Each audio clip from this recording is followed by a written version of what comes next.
नमस्कार मंडळी, कुकिंग एक्सप्लोरेशनमध्ये सर्वांचे खूप खूप मनापासून स्वागत। तर आज आपण बनवणार आहोत आळूची आमटी।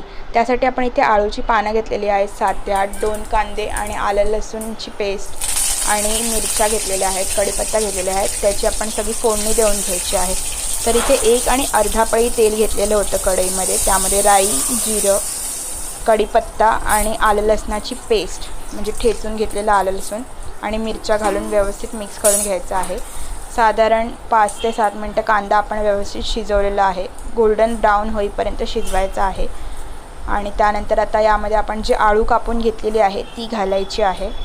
आणि त्यानंतर मसाले घातलेले आहेत, अर्धा चमचा हिंग, अर्धा चमचा हळद, अर्धा चमचा धणे पावडर, 1 चमचा गरम मसाला, 1 चमचा काश्मीरी लाल मिरची पावडर, अर्धा चमचा आगरी मसाला, हे सगळं घातलेलं आहे। आणि त्यानंतर आता चवीनुसार मीठ घालायचं आहे। इथे 1 छोटा चमचा मीठ घातलेला आहे।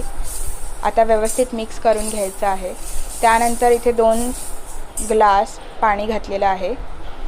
2 ग्लास पाणी घालून झाल्यानंतर आपण वाटीभर शेंगदाणे घेतलेले आहेत, ते यामध्ये आपण घालून घ्यायचे आहेत। आणि आता याला एक उकळी आणायची आहे।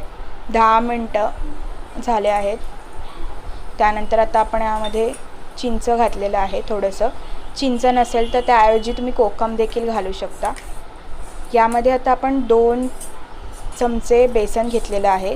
1 ग्लासभर पाण्यामध्ये ते मिक्स करून घेतलेलं आहे व्यवस्थित, आणि ते आता यामध्ये घालणार आहे। ज्यामुळे काय होईल की आपली आमटीला एक घट्टसरपणा येईल आणि आमटी छान बनेल। त्यानंतर आता इथे आपण 10 मिनटं उकळी आणून घ्यायची आहे, चांगली बारीक आचेवर शिजवलेलं आहे बंद करून। त्यानंतर आता इथे आपण घातलेलं आहे 2 चमचे गूळ आणि व्यवस्थित मिक्स करून घ्यायचं आहे। त्याच्यानंतर आता 5 मिनटं आपण ठेवलेलं आहे झाकण देऊन, आणि आपल्या अशा रीतीने आमटी तयार होते। त्यामध्ये आता आपण कोथिंबीर घालूया, बारीक कापून घेतलेली आहे। आता कोथिंबीर घालून घेतल्यावर व्यवस्थित मिक्स करून घ्यायचं आहे, आणि अशा रीतीने आपली आळूची आमटी तयार आहे। मस्त बनते, भातासोबत खायला छान लागते। नक्की ट्राय करा। आवडल्यास लाईक, शेअर आणि सबस्क्राईब करा। धन्यवाद।